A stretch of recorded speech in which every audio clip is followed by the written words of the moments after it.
Hey, Christopher, do you see this? See what? Well, we just got our curtailment letter from the Idaho Department of Water Resources, and they're telling us we have to shut our 8 wells off. Shut our water off? What for? Oh, just a bunch of ridiculous stuff. Let's talk about it.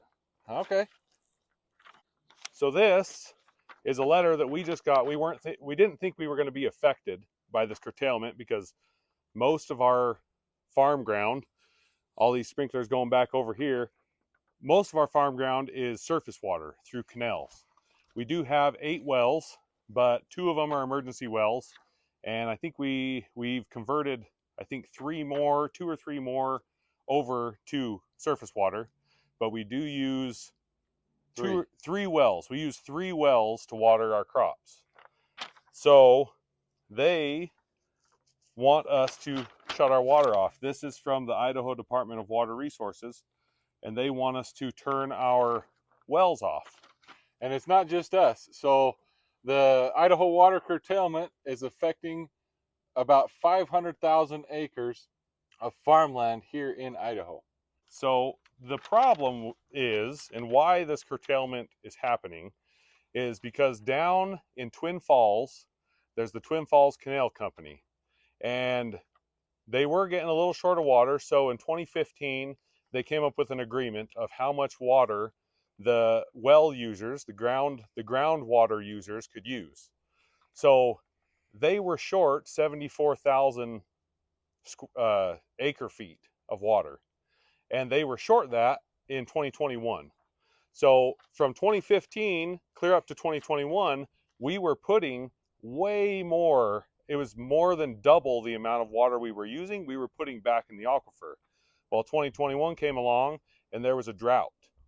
And that drought caused us to use more than we used the same amount, but because there was less water that year, it was a hot, dry year, we weren't able to put as much back into the aquifer, and that's when they were short. So 74,000 acre feet is essentially 12 and a half days of water in their canal.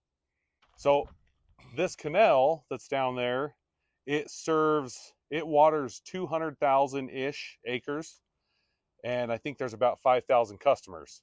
Well, because they were short 12 and a half days of water, they want to shut off 500,000 acres of water and 6,400 customers' wells. That's kind of crazy. Yeah. That's in the Eastern Snake Plain Aquifer. So that's wells that come in the aquifer, potentially drying up extensive farmland across several counties. Yeah, I think there's actually about 18 counties that have a little bit, but our county, Bingham County, has like almost 150,000 acres that are being curtailed, that they want to shut off, just in Bingham County. So Bingham County grows more potatoes than any other county in the state. And just in Bingham County, there's 1.3-ish billion dollars spent in the county. And if that water was curtailed, it would reduce the amount of money spent in the county by $300 to $400 million. So you wouldn't just be putting farmers out of business. You'd be putting people who deliver gas out of business, people who sell groceries. You'd be putting all the equipment people out of business, the repairmen, the servicemen. We just had people coming out working on our pivots and stuff. You'd be putting all those guys out of business, which would hurt everyone. Trucking companies would go out of business. Yep. You have a lot of guys who have storages for potatoes. All those guys, they would no longer be getting rent for their potatoes. It would just devastate the entire Idaho economy if this happened. It's not just localized. And actually, it would pretty well be felt nationwide. I was doing the math, and we have one field. Well, it's actually 3 fields, but it's all on wells. But it's about 182 acres. I did the math on what that crop would be turned into down the road.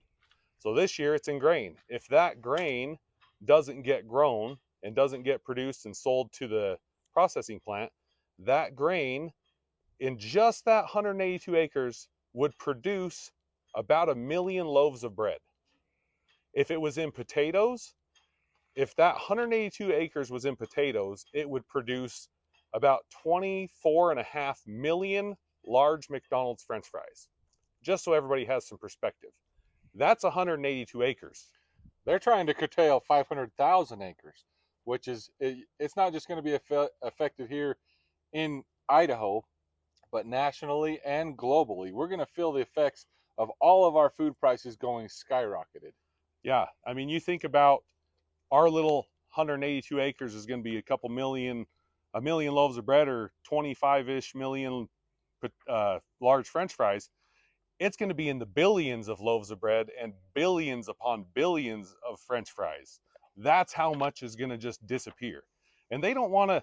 The one problem that they're trying to negotiate a deal right now, but the problem with the deal that I've kind of heard is they're going to say, oh, you can water this year, but we want you to slowly curtail it down over the next 10 years. So do you want to lose your farm this year or do you want to lose your farm in 10 years? We need a better solution. And with that becomes we need better leadership. There's a leadership problem, there's a management problem, and it goes right up to the governor. The governor of Idaho could solve this problem like that if he wanted to, but he just isn't doing it. We feel that this curtailment is happening on a year where all of our reservoirs are completely full. There's still snow melting in the mountains. Our rivers are running over. We can go to some river bottoms only a couple miles from here and see them going over roads. All the canals are full. We have more water than we've had in Like years over a and decade. years. Everything's at flood stage. The reservoirs are full, yet we're being told we cannot water 500,000 acres of crops. Yeah. So the root of the problem goes back to that Twin Falls Canal Company. They have some of the oldest water rights in Idaho. And up here, where we're at, we're kind of further up the valley. We have junior water rights. So they're the senior water rights, we're the junior water rights. They're supposed to get their water first. So when they didn't get their water, they were able to call on the river and shut everybody else down. Now, the problem is their main canal down there has been built in the 1800s. So it's running off of 19th century technology, which means there's no technology. It's just a moat. And there's no diversions to check the water up. So they run their canal all the way full, all the way to the end of the canal to get water to everybody. Well, the problem with that is they waste a lot of water. If they were to update it to current technology, they could put in diversions and not have to run their reservoir at full steam so that they could actually use the water more efficiently and not waste as much. And there's a lot of power that the power company, Idaho Power, produces off of that canal. But if they put in these diversions, they could put in spillways or checks that they could still operate their power production in a better way. Yeah. So there is a fine with this thing. If you decide that you're just going to keep watering, they're going to fine you $300 per acre. Well, if you're just growing a crop like hay, it doesn't make $300 an acre. You're just gonna lose money on that. But grain and spuds, it's like, well, we can make more off that than we can, so we're just gonna end up having to pay the fine. But there's already local farmers who've shut their wells off and their fields have already dried up because of this curtailment order, and they're going to be out millions of dollars. They're going to end up declaring bankruptcy. And if the farmers declare bankruptcy, the banks that finance the farmers are going to declare bankruptcy, and then the whole economy is just shot. It's literally going to destroy the Idaho economy. And if you look on the curtailment paper, it's not just farmers; it's commercial businesses. Was it dairies? You're talking about. We have a lot of big commercial businesses that rely on farmers or that have big feedlot operations that they will supply water for the cows. It doesn't affect the cows, but not the water to water the crops that feed the livestock is going to go away. Yeah, and there's a lot of hay fields that are being shut down.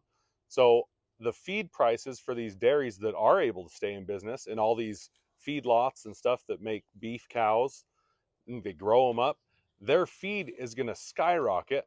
Well, when the feed skyrockets, what do you think happens to the milk prices and the beef prices? They go up too. So nationwide, this will be felt when all of your food prices and all of your prices of everything is going to go up, when we're already in a day when inflation's crazy and the prices of everything have already gone up so much in the last few years that we don't need another price hike. We need better management, better leadership. It's ridiculous that the leadership in this state has let this go this far out of hand. It shouldn't have happened. It almost feels like the leadership in the state is somehow benefiting from curtailing this water. Yeah, I wouldn't be surprised if you followed the money if there was some corruption somewhere. But we've all seen what has happened in Europe when the government tries to regulate the farmers on every little thing possible. Some of the protests and demonstrations that can happen, not just lobbying, but I'm sure every farmer around here would be more than happy to protect his livelihood and his crop. Yeah, I mean, just go watch some videos of what happened in Europe when the farmers decided to protest. I mean, this would make a pretty good roadblock, don't you think? Well, here's Governor Brad Little's phone number. Call him and tell him that curtailment of farmland is not the answer at all. They need to come up with a better solution. The Twin Falls Canal Company needs to be forced. I don't even care if it's legislature. The legislature needs to be involved to protect farmers and protect farm ground. Because if there's no farms, there's no food, and then everybody dies. All right, everybody. You need to make sure you like, subscribe, comment, everything. Share it with your friends. We got to get this thing spreading like wildfire to make sure everybody knows about this, because like it or not, it's going to affect everybody.